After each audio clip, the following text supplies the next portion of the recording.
materi graf hari ini kita akan mempelajari terminologi graf.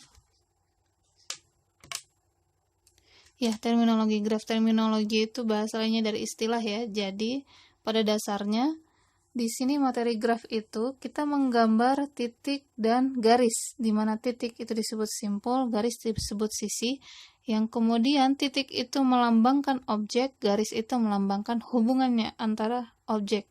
Kemudian di sini istilah atau terminologi graf itu intinya adalah memberi nama dari kasus-kasus yang sekiranya perlu diperhatikan. Contoh yang pertama ini ya terminologi graf. Satu, yang pertama ketetanggaan atau adjacent, di mana di sini ketetanggaan sesuai namanya bahwa dia ada yang bertetangga. Apa nih yang bertetangga? Yaitu dua buah simpul.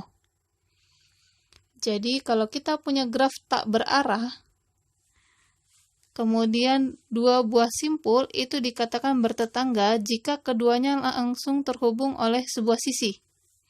Jadi kalau tidak ada sisi ya berarti tidak bertetangga. Kalau misalnya ada U bertetangga dengan V, maka ya disebutnya maka U dan V itu, U, V itu adalah sebuah sisi. Contoh graf yang ini. Graf ini ya, kalau kita perhatikan simpul 1 dia bertetangga dengan yang mana saja. Dia hanya memiliki garis terhadap simpul 2 dan simpul 3. Berarti 1 ini bertetangga dengan simpul 2 dan simpul 3. Dan 1 ini tidak bertetangga dengan 4 karena tidak ada garis yang menghubungkan antara 1 dan 4. Intinya hanya seperti itu saja. Kemudian istilah yang kedua adalah bersisian atau insidensi, di mana kalau tadi bertetangga itu adalah antar simpul, kalau yang ini antara simpul dengan sisi. Contoh, ada sisi E yang menghubungkan U dan V, maka E ini disebut bersisian terhadap simpul U, E juga bersisian terhadap simpul V. Contoh misalnya, balik lagi ke graf yang ini, G1 ini. Contoh 1 ini dia bersisian dengan sisi yang ini, sisi 2,1. Dan 1 ini juga bersisian dengan sisi 1 dan 1,3. Atau kalau misalnya ini diberi nama A, yang ini diberi nama B, maka 1 bersisian dengan A, 1 bersisian dengan B. 2 bersisian dengan A, 3 bersisian dengan B, dan seterusnya. Jadi kalau bertetangga itu antar simpul, U dan V disebut bertetangga karena U dan V-nya adalah simpul, sedangkan kalau bersisian itu adalah antara simpul dan sisi. Kemudian ada juga yang disebut, istilah yang ketiga disebut simpul terpencil atau isolated vertex, di mana simpul terpencil ini maksudnya adalah simpul yang tidak memiliki sisi sama sekali yang bersisian dengannya. Kalau di contoh ini, maka yang disebut simpul terpencil adalah yang simpul 5, karena dia tidak memiliki sisi yang menghubungkan terhadap simpul 5. Ya, pada simpul 5 adalah simpul terpencil.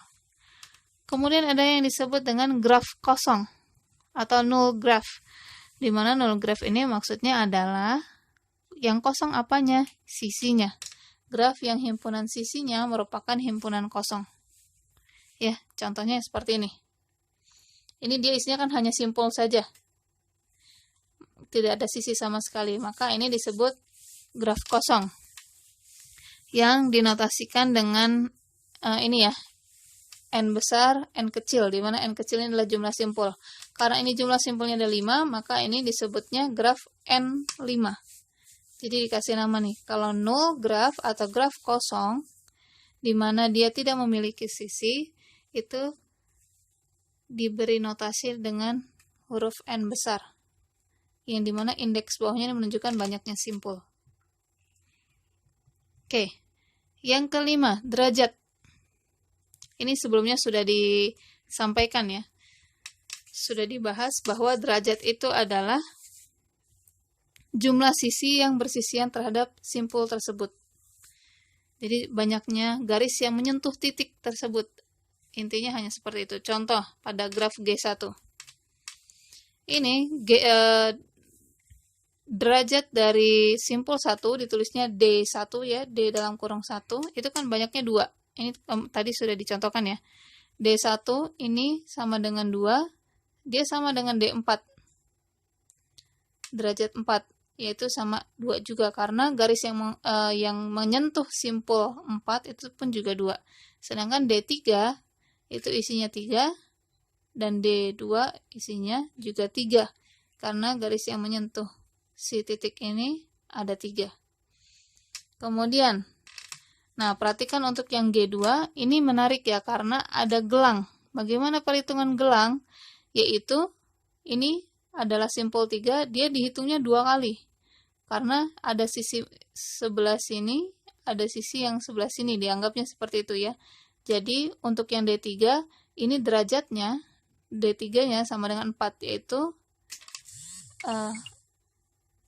E3, E4, E5-nya dihitung 2 kali.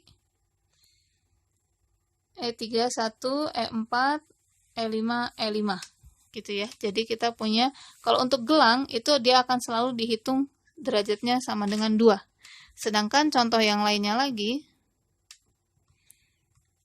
untuk yang ini, nah ini ada istilah anting-anting. Di mana anting-anting itu, ini ya, disebut anting-anting. Apa itu anting-anting? Yaitu derajatnya bernilai 1. Contoh yaitu ini, pada G3 ada simpul 4 yang dia hanya bersisian pada satu sisi saja. Maka ini disebut anting-anting. Sedangkan D5 tadi, D5 ini berarti sama dengan 0, karena tidak ada garis yang menyentuh simpul 5.